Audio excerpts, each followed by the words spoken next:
This is Splice. And hopefully this works. We haven't done this for a very long time. So, Rishad, do you want to kick this off? Yeah, I'm going to do a quick our boilerplate intro. Hey, this is Splice Pink. Pink is where we have quick conversations with people across the global media ecosystem. There's creators, there's media startup founders, there's journalists, there's funders to all the tech, data, design folks. But that also includes tech biz newsletter creators. Amanda Cua, how did we even find you? Give us your best intro. I actually came across Alan on LinkedIn a while back because of the work that you guys are doing.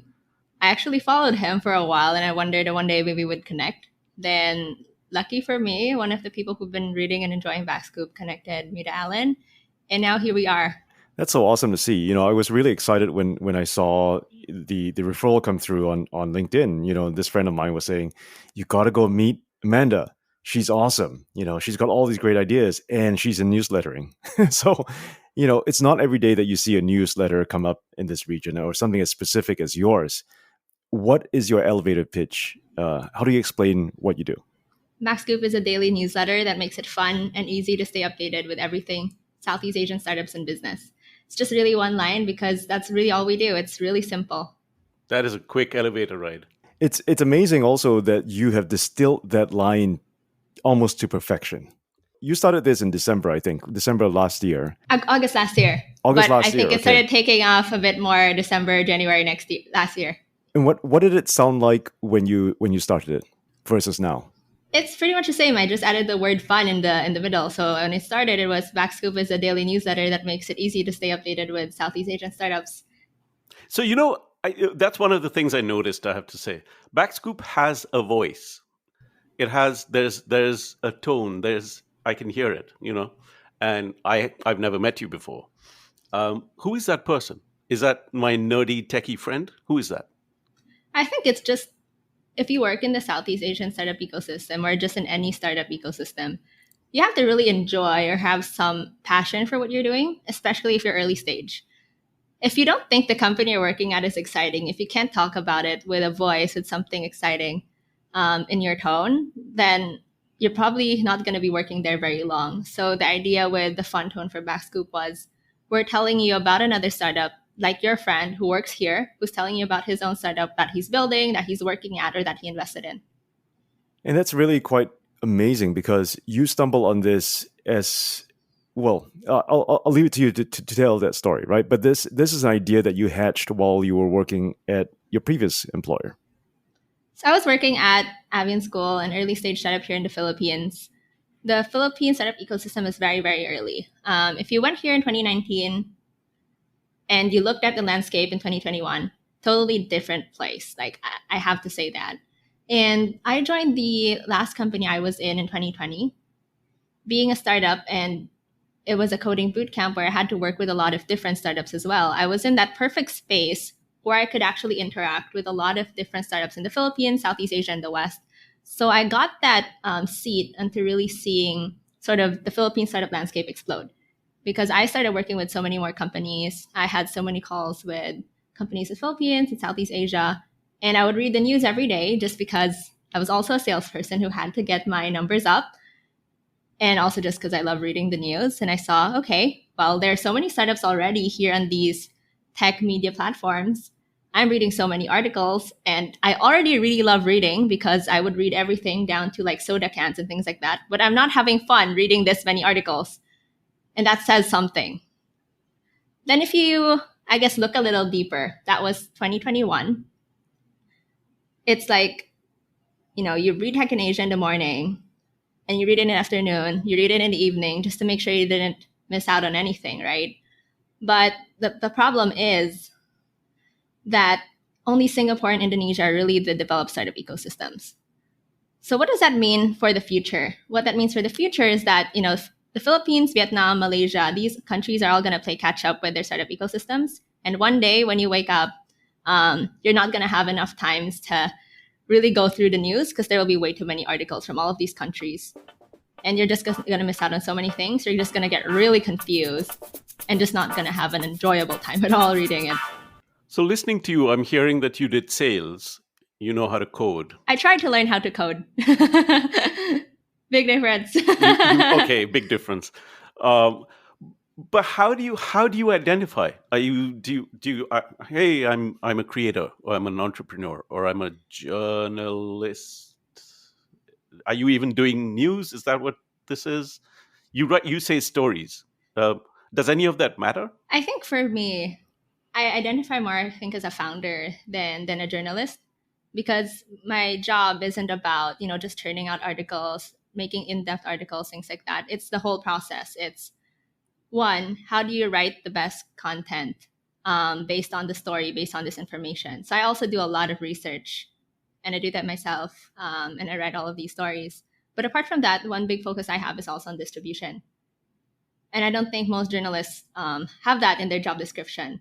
So I also think about, okay, I wrote this article. How do I get this into more people's hands? Who are the best people to tap? What kind of platform should I be using? So I think I'm more of like a founder.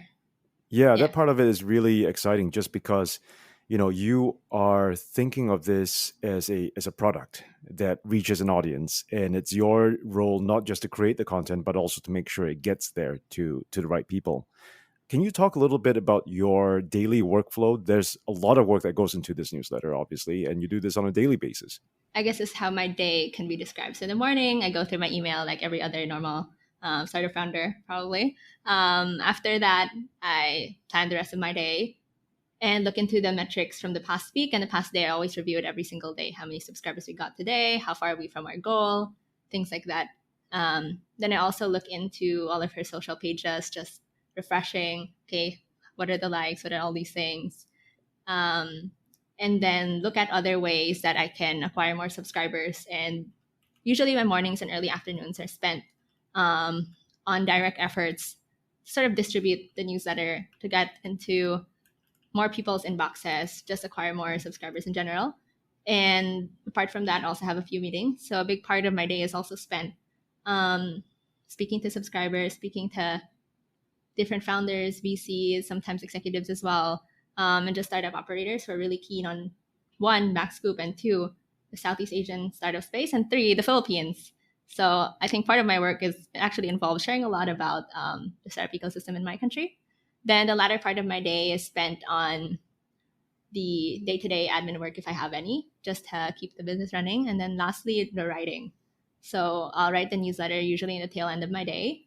The whole process end to end. So the writing, the research, up until putting it on the newsletter platform, putting it on the website, and things like that.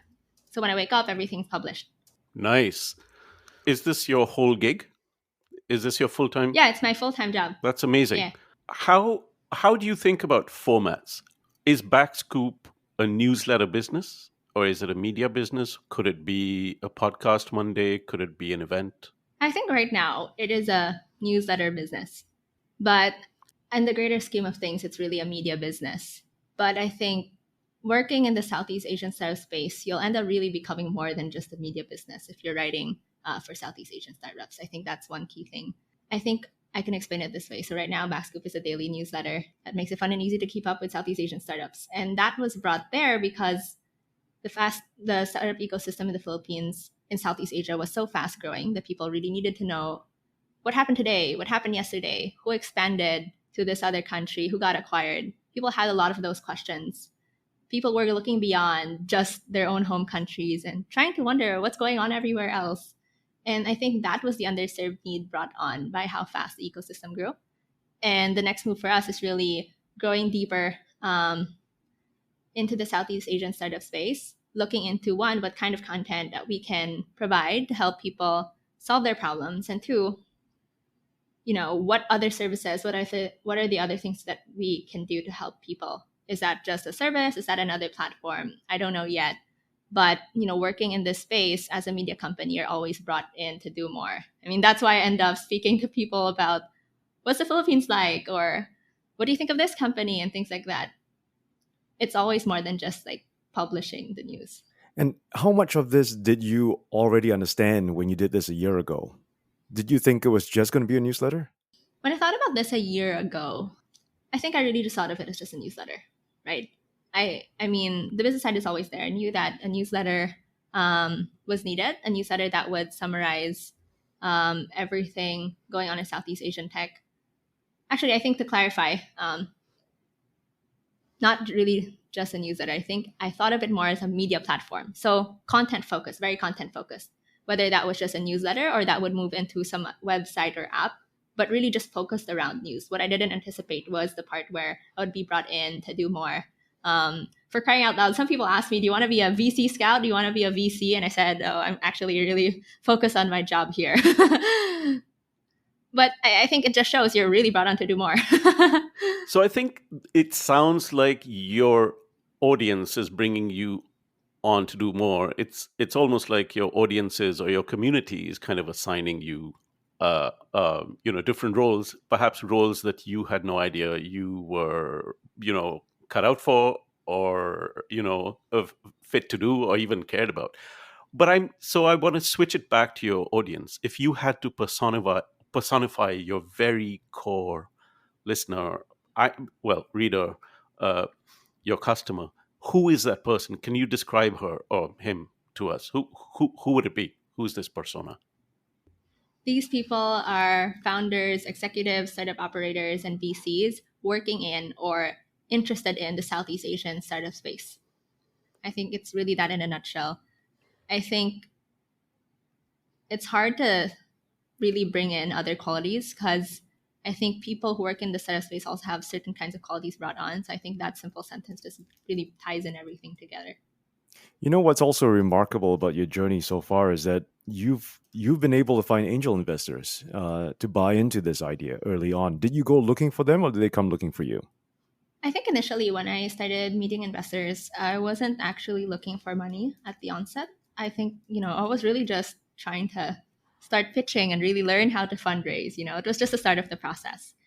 And so a few friends would introduce me to a few people they knew. I think I just met my first 3 investors ever before we actually got an offer to invest. So I was really at the start of the process and really just open to learning more about the fundraising side and all of these other things, and maybe get an investment somewhere down the line, but not as early as I expected. Yeah. Yeah, and that's quite remarkable because you've basically secured yourself a financial runway to continue doing this, for a while. At what point do you think you need to start thinking about revenue? I think for me, when I started the whole fundraising process, I really was clear on one thing, that one, I could actually bootstrap this if I wanted to. It's a newsletter. The costs are low.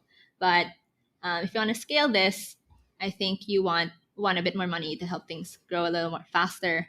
And 2, I think this is a kind of business where if you bring really interesting key people to support you, you can actually grow a lot more. I think it's also part of the distribution because these people sort of become your ambassadors in a sense. And being a newsletter and being the business that we are, the kinds of investors that this brings in is more than just your typical investor. It's somebody who actually enjoys the product. And that has been clear with every single person that we've met that wanted to invest. They enjoy the product and they've actually made the effort to, for example, say, oh, I've been reading all of your LinkedIn posts, or I've been listening to your podcast. The VCs that I meet actually have been engaged with the product, whether they've just met me for the first time or not. So at this stage, you run the business, you handle marketing, you handle the product, you develop the product, you do some audience research, you're doing referral codes, you're in charge of your production workflow, you're experimenting with tools, you're amplifying, and you're raising money, and you've raised money. So obviously, the next question for me is: at what point do you know, man, I need to hire? What's that limit? What's that cutoff point? I think I'm really approaching that point right now. So now I'm really trying to look into a few people that are really interesting and try to understand more about people who might potentially want to work with us, so that when the time comes that you really hit that point where, yeah, I really need somebody, I already know those people are there. Sort of like how it is with the audience now. Like, you have a lot of people who are there and are really willing to help, which is great. I think that's what's nice about the business that we have, because your talent pool is already in your email. That is true. you know. Very true. And I'm kind of wondering what direction would that be? Are you looking to hire? Would your first hire be somebody bright and you don't really care what they do, or would your first hire be, a generalist like yourself, or do you want them to specialize in something? Who would that be? I'm not an expert on hiring because, truth be told, like this is my first like founder gig, and I was only a manager of like let's say 2 interns before. But to me, I think if I've learned anything from the past, few months, just building this myself, I think the kind of work that BackScoop needs are people who put in a lot of effort, who are really persistent. It's of course there's thinking, right? But I think at this stage it involves a lot more legwork, a lot more learning, and a lot more of a generalist. So that's what the kind of person would look like. Somebody who's willing to transplant themselves across different functions and transfer that learning and synthesize that learning across those functions to do what they do, instead of having someone who's like siloed into, okay, just write, or okay, just do this. Because at the end of the day, we're writing about startups and you're working in a startup. So whatever you're learning at the startup, whoever you're meeting in your job, it's all related to the task that you're doing. So I think you need somebody who is a generalist, puts in a lot of effort and time, and can actually synthesize all of their experiences and learnings across the functions and across just being somebody who works in the industry. Just between founders here, we know how difficult it is sometimes to let go and to let someone take control of something as precious as this, right? It's interesting in your answer there. You didn't actually say what that role was and what you wanted that person to do. How do you think about that? I think for the role, I think initially I'd like the person to, one, have an understanding of the writing side.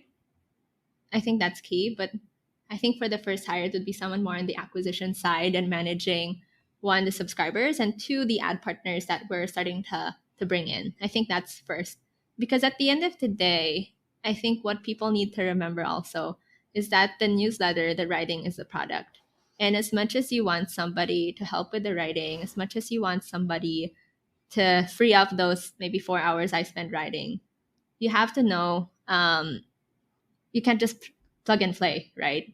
Maybe they will not do the exact same writing style as you, and I think that's the challenge. So if you're willing to bring in a writer, and if you want to bring in a writer this early, you have to have that standard writing. And I think if you bring in somebody and have them write as one of their first tasks, it's not the right. It might not be the right thing. I think it would be great for somebody to have experience on the other sides, like the acquisition side, the legwork, while simultaneously immersing themselves in the business and seeing the writing come up. And then maybe one day they'll actually be ready for it. And it would be 80% of, for example, the way I write, or even maybe 100%. So I think that's the way I see it. This is amazing to us, and the reason we're you can't see us obviously, but we're smiling away, Alan and I. We're two old guys who make a living doing Splice, which is kind of trying to teach journalists and folks in media, the things that you're doing, the things that you speak so easily about, business, audience, distribution, acquisition, users, and it's so refreshing to find somebody that we're learning from. We've been doing this a long time. Alan's been doing it for 2.5 decades. I've been doing it for 2.5, whatever. It's fantastic to hear this and to learn from you. I think we should wrap if we have no more questions. But I have one last thing before we go, Amanda. Like, how old are you again? I'm 20, so I turned 20 in February this year. Nice. that's really incredible. To think that you started this when you were 19, that is just simply mind-boggling. And to everyone who's listening on this podcast, we wanted to hold this back just because it's so amazing, and we just didn't want to make this about your age, but it is about your age because all this stuff. All this stuff that we've been trying to teach media entrepreneurs all around, for years now. And as Rishad says, this process, this thinking has come so easily to you, it seems, and that's really wonderful. I think just to add also, when I talked about like the first hire, the writing process and the selection also depends a lot on your understanding of the startup ecosystem, also your understanding of the readers. And I think that's why you also have to interface a lot more with the people who are actually reading, the people that you're bringing in as subscribers, the people that you're meeting as subscribers, and the ad partners. So I think that's also key about like why in off the top of my head, like the first hire wouldn't be necessarily a writer. It's because I think you need that contextual understanding of the readers and the market before you can even choose to write, because you'll have a really hard time selecting the kinds of pieces that you'll be writing about, and even selecting what will be in the article if you don't understand those parts. Because things don't distribute if you don't like pick the right topics to write about. Yeah, I liked hearing you say, you want somebody who's able to understand what they're writing about after meeting the subscribers. Not a lot of people talk about meeting their subscribers or meeting their readers. It's something we try to do. It's something that we try to teach. And I love that you just talk about it like it's just something you take for granted. You've got to meet the people that consume your product. Because one thing I found out was that when you speak to the readers, they actually tell you which articles they liked or not, or which sections they liked or not. And that helps so much. It makes my job easier too, right? And then you slowly realize, okay, this is the kind of article that's useful to people. It's not about selling out. It's not about, okay, I'll write about this so it will be viral when it's like not high quality. It's really about picking the right topics because it's valuable for people. And that's why it's shared. You are so inspiring for us, Amanda. Really appreciate you taking the time to have this chat with us. Yeah, I appreciate being here. I remember when I came across you guys, I was really inspired just looking at your LinkedIn profiles. Listen, this is a wrap for this episode of Splice Pink. If you like this podcast and you want to get more, please subscribe. Get in touch with Amanda. Have her hire you. Better yet, share this with someone. We're on splicemedia.com. Thank you, Amanda. Thank you so much. Thank you. I feel like we have some more conversations to have with you at some point. So let's do that. Yeah, I think so too.